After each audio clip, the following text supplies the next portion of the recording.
The Charlotte Hornets have one of the most intriguing young cores with a lot of pieces, but not sure what to do with it. What should they do going forward? I'm going to break that down coming up on Locked On NBA Big Board. You are Locked On NBA Big Board, part of the Locked On Podcast Network, your team every day.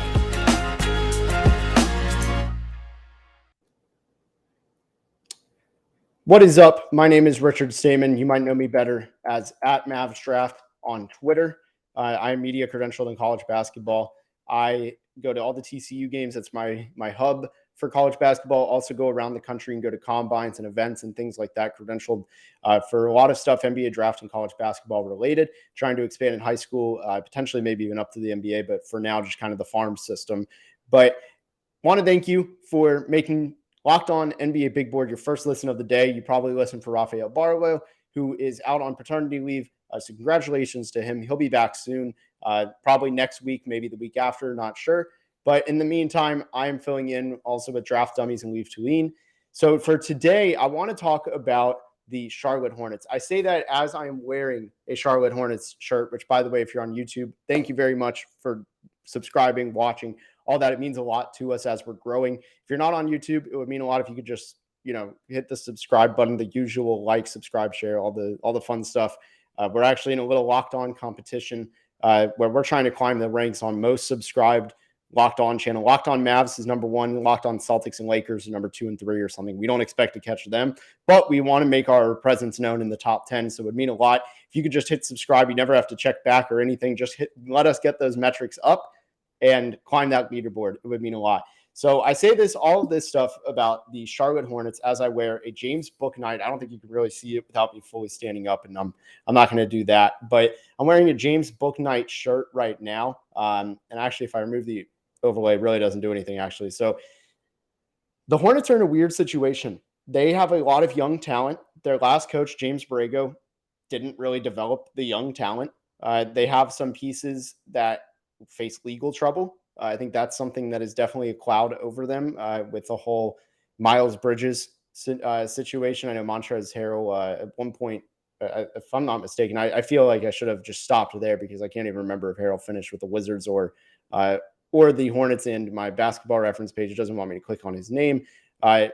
He finished. He hasn't been there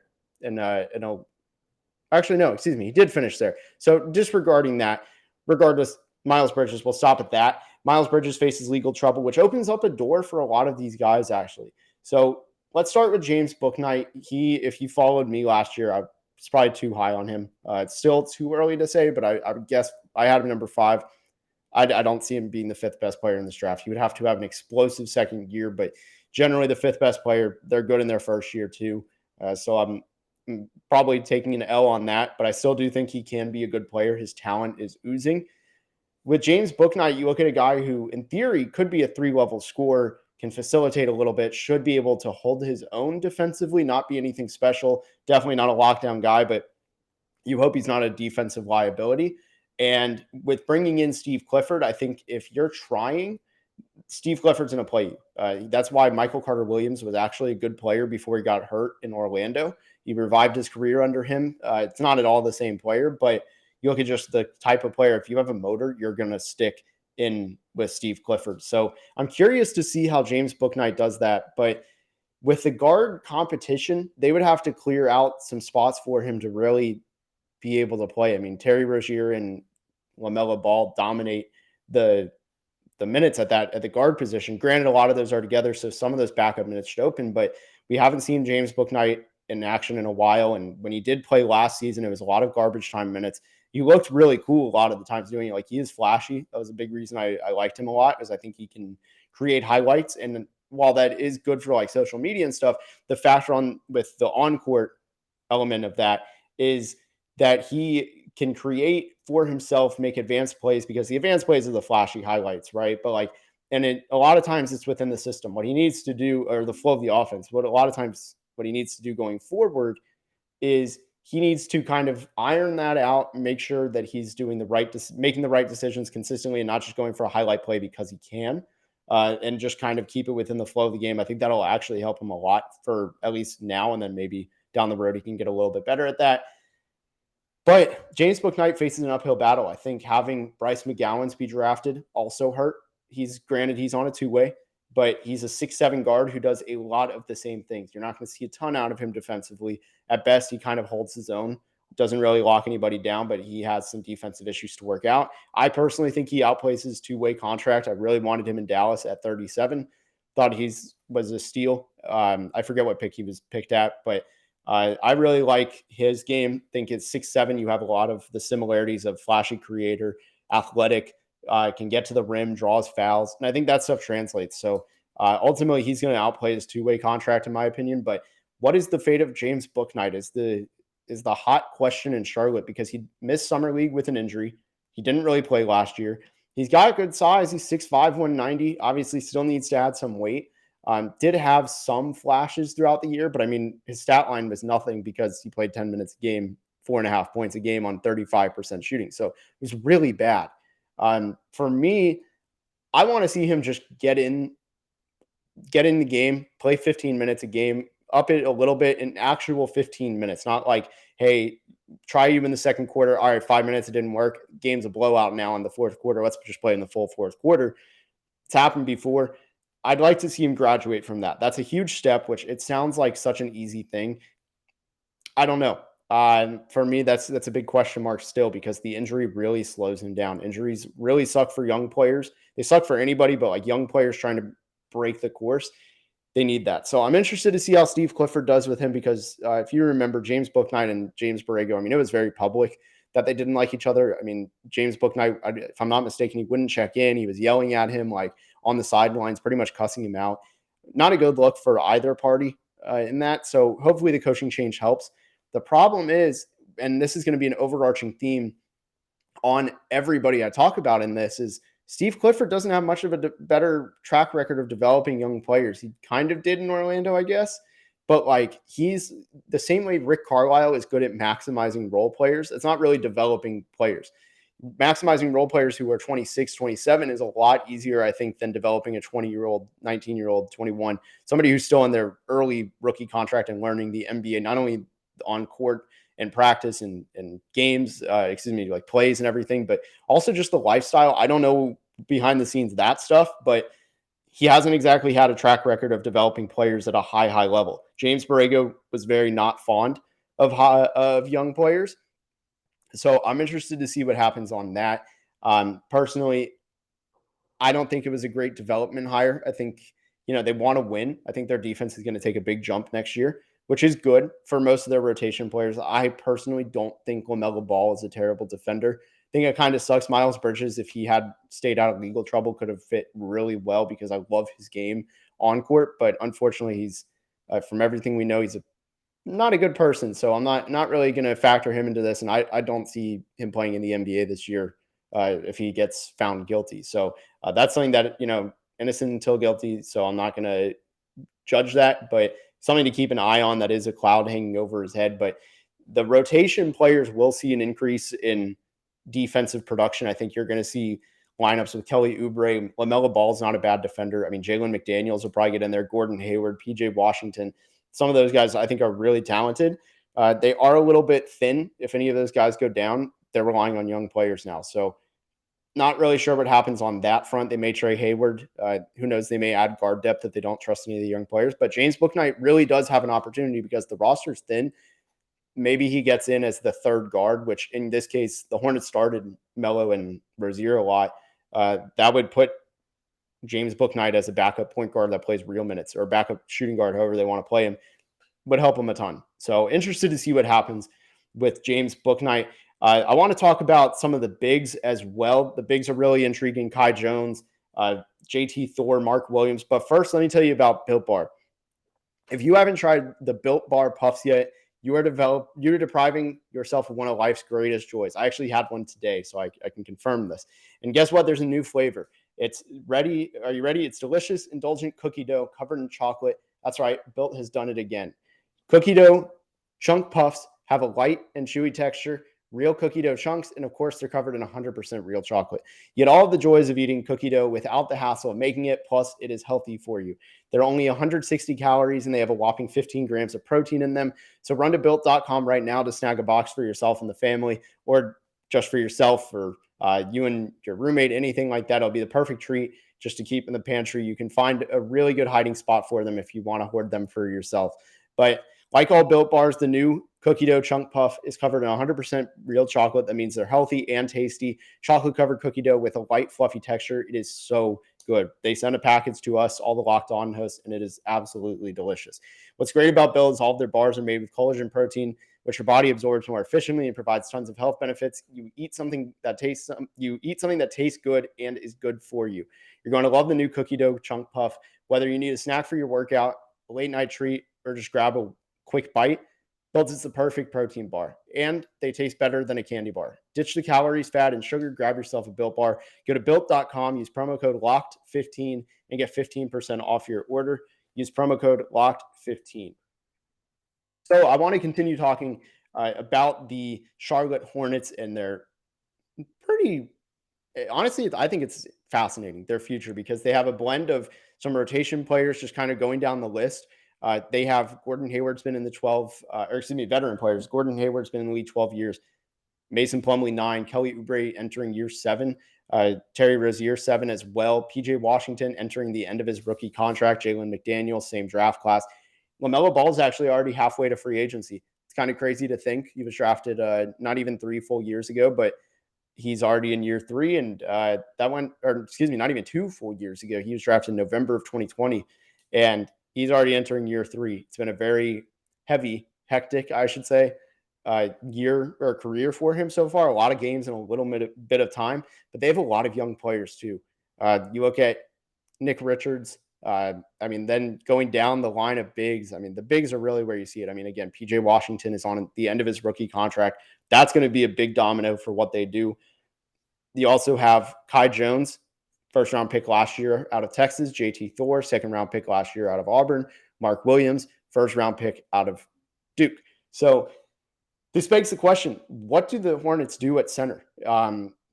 You've got Mason Plumlee, who is definitely the starting center. PJ Washington will play probably power forward. He was at times small ball 5, but now I'm wondering, what do they do with these other guys? Let's start with Mark Williams. He's the first one. He's definitely going to get minutes. I think he's the primary backup center.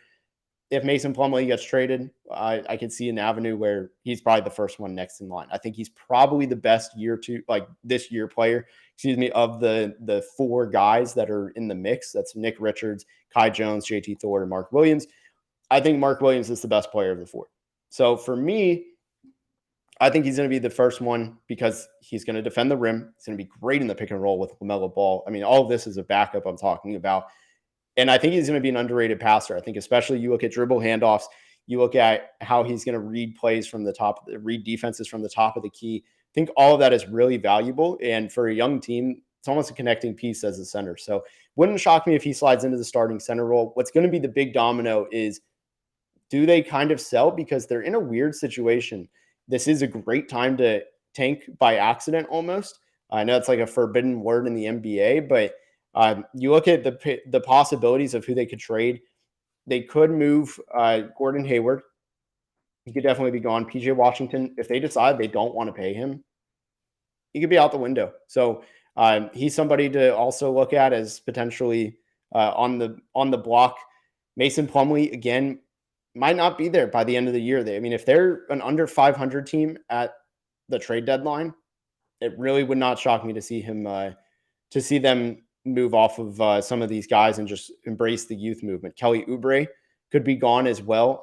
Cody Martin is there as well, who he had re-signed, and really like his game. Think he's pretty good. If I'm not mistaken, I always get the Martin twins confused. Roast me if I'm wrong, but they just don't have a very experienced roster, and I'm very curious what that's going to amount to. And the bigs are going to be the first ones to either be kind of cut, or they're going to be the first ones to really benefit from this. So Kai Jones, the reason Mark Williams, I'll get to Kai Jones in a minute.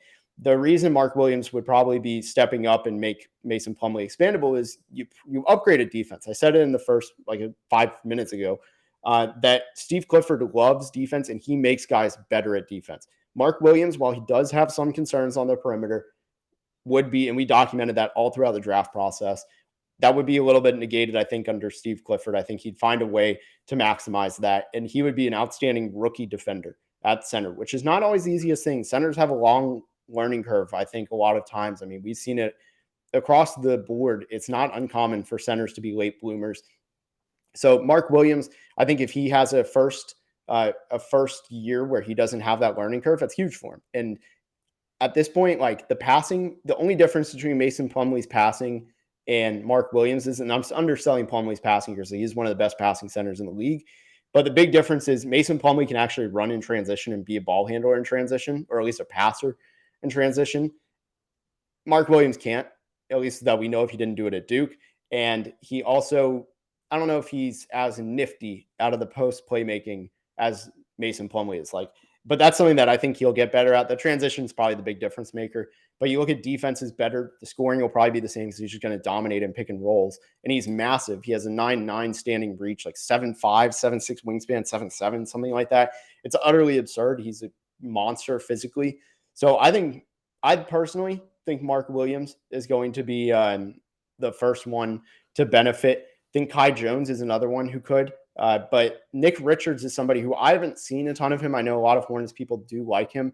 He just has to improve his decision-making. So technically he would probably actually be first, but it wouldn't shock me if Mason Plumlee, Mark Williams gets to be in that mix of replacing Mason Plumlee as the starting center. You might see Nick Richards be a backup competing with, Mark Williams, but it's hard to say this far out. I would put my money on Mark Williams being the guy to overtake Mason Plumlee. And for me, that's a big move for the youth movement. I don't know what the wins amount to. Generally, young players do not add winning basketball nearly as much as veterans, especially guys who are in their 10th plus year.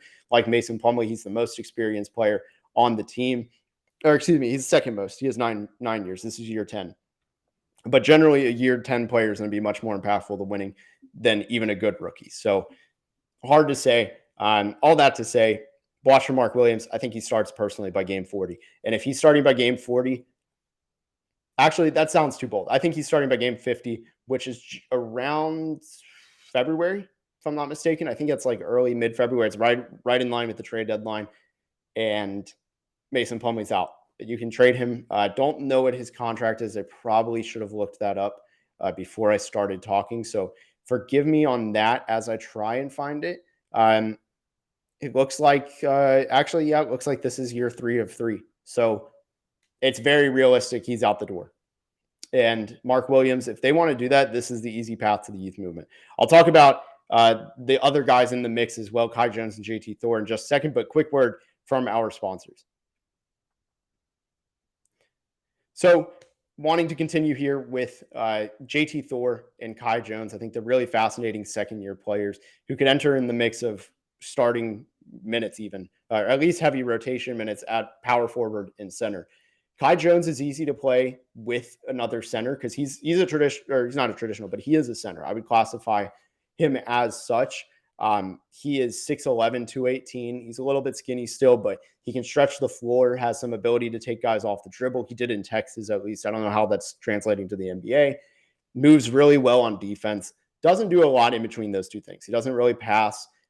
He's a good rebounder, but he's not going to facilitate with the ball in his hands. He's going to score, or might just keep the ball moving, just top of the key. All right, find the guys at the wings. And I apologize for blinding you with my hands as I'm talking visually. But,